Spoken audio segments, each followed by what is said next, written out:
আসসালামু আলাইকুম, hello everyone and welcome back to my channel. আশা করি আপনারা সবাই ভালো আছেন। আল্লাহর রহমতে আমরাও খুব ভালো আছি। সো আজকে আবার নতুন একটি ব্লগে আপনাদের সবাইকে স্বাগত। আজকের ব্লগটি হচ্ছে আমরা যেই জায়গায় থাকি ওই জায়গায় হচ্ছে বৃষ্টি হবে। বৃষ্টি হবে বলতে গেলে খুব জোরে বাতাস বইতেছে, একটু পরেই বৃষ্টি নামবে।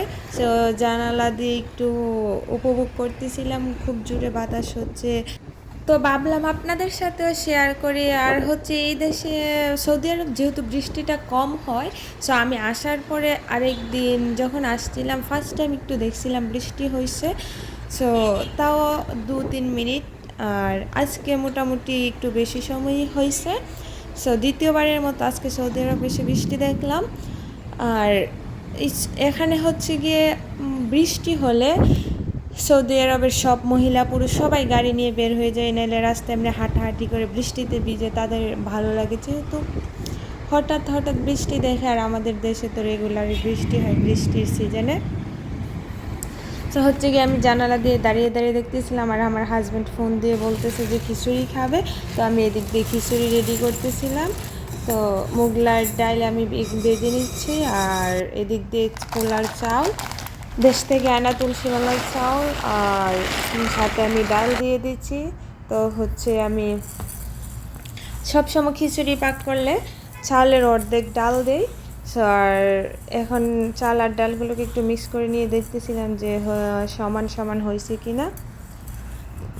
তো এখন আমি দিয়ে দিব এটার মধ্যে যে মুগলের ডালটা আমি ভেজে রাখছি ওইটা দিয়ে একসাথে মিক্স করে নিলাম। তো আবারও কিচেনে যখন আসলাম দেখতেছিলাম যে বৃষ্টি কেমন।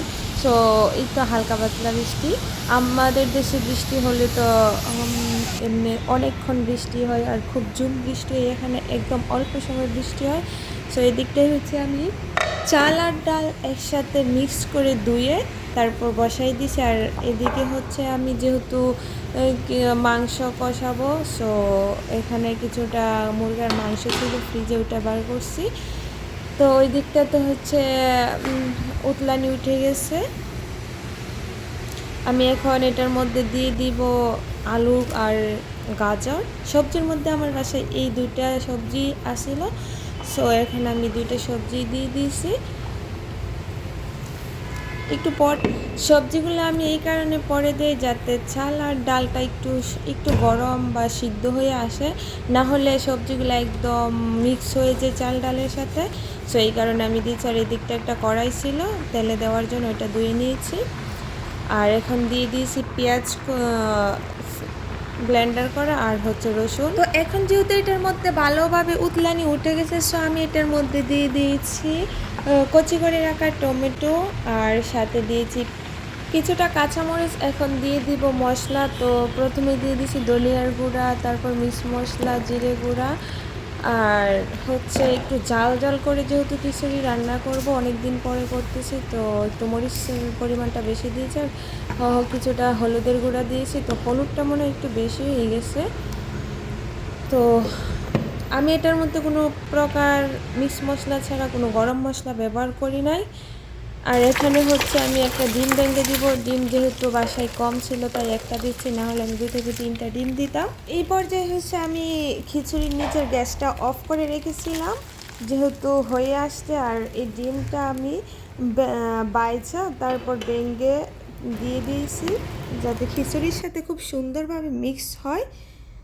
তো এখন এই পর্যায়ে আবার এই প্যানের মধ্যে কিছুটা তেল দিয়ে দিয়েছি খিচুড়িটা রসুন দিয়ে তেলে দেওয়ার জন্য। রসুনটা আমি বাছতেছি। তো এই পর্যায়ে হচ্ছে আমি এখানে কিছুটা কাঁচামরিচ দিয়ে দিয়েছি, সাথে এখন তেলে দেওয়া রসুনটা দিয়ে দিয়েছি। ওইটা দিলে ওই ফ্লেভারটা খুব সুন্দর হয়। সো আমরা গ্রামের ভাষায় যেটাকে বলি বাগার দেয়। সো এটা হচ্ছে গিয়ে দেওয়ার পর ফ্লেভারটা খুব সুন্দর আসে। আর একদম শেষের দিকে আমি আরেকটু গরম মশলা দিয়ে দিচ্ছি, মিক্স মশলা যেটাকে বলে। সো এদিকটাই হচ্ছে আমি মুরগিগুলো বেজে নিয়েছি, সেই তেলের মধ্যে আমি পেঁয়াজ কচিগুলো দিয়ে দিয়েছি। এটা ভালো করে হয়ে আসার পর এখন আমি মশলা দিয়ে দিব। তো হলুদ দিয়ে দিয়েছি, খিচুড়ির মধ্যে যা যা মশলা দিয়েছি তো আমি ওই সবগুলাই দিয়ে দিব, যেহেতু মাংস রান্না করব। তো তো গাইস এখানে হচ্ছে কি আজকে মাংস রান্নার মধ্যে কিছু একটা মিসিং, খিচুড়ির মধ্যে কিছু একটা মিসিং, সেটা হয়েছে গরম মশলা। তো ওইটা আমার তো আজকে হয়েছে আমি গরম মশলাটা দিতে ভুলে গেছি খুবই এক্সাইটেডের কারণে। আর কিছুক্ষণ পর পর হচ্ছে আমি জানালা দিয়ে তাকাচ্ছিলাম, দেখতেছিলাম বৃষ্টিটা কোন পর্যায়ে, সো উপভোগ করতেছিলাম সাথে।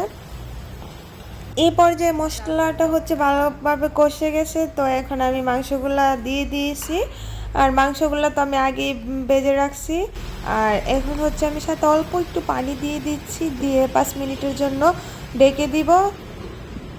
সো 5 মিনিট পরে আমি আবারও ফিরে আসলাম, আর এসে দেখি খুব সুন্দরভাবে তরকারিটা হয়ে গেছে। এখন আমি এটাকে ডেকে নামিয়ে নিব। আর এই দিক থেকে যে আমি আমার হাজব্যান্ডকে একটু খিচুড়ি দিয়েছিলাম টেস্ট করার জন্য, তো খাচ্ছে জানালায় দাঁড়িয়ে দাঁড়িয়ে, আমিও সাথে একটু খাবো। তো আজকের মতো আমার ভিডিওটা এখানেই শেষ করব। আর অবশ্যই আপনারা কমেন্ট করে জানাবেন কেমন হয়েছে আজকের ভিডিওটা, আর সাথে লাইক কমেন্ট শেয়ার করবেন, আমার চ্যানেলটাকে সাবস্ক্রাইব করে আমার পাশে থাকবেন। আল্লাহ হাফেজ।